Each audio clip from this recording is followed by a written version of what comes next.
Di ko po talaga nagustuhan yung naging ugali niya kasi siya na yung nakabangga, siya pa yung mas mataas na kasta sa akin. Yung ugali niya parang patagal na patagal, parang hindi ko na nagugustuhan. Kasi ngayon parang nagpapakita na siya ng totoong kulay niya. Imagine mo, pwede naman siya mag-sorry pero hindi ko alam, ganoon ba talaga ugali niya. Hindi ko gusto yung ginawa niya sa akin, to be honest. Kasi siya pa yung may ganang magalit sa akin. Siya na nga yung nakabunggo, siya pa yung galit. Alam mo yun, asan din yung attitude?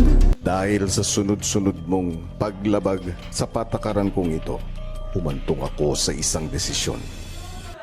Ikaw ay pinapatawan ko ng forced eviction.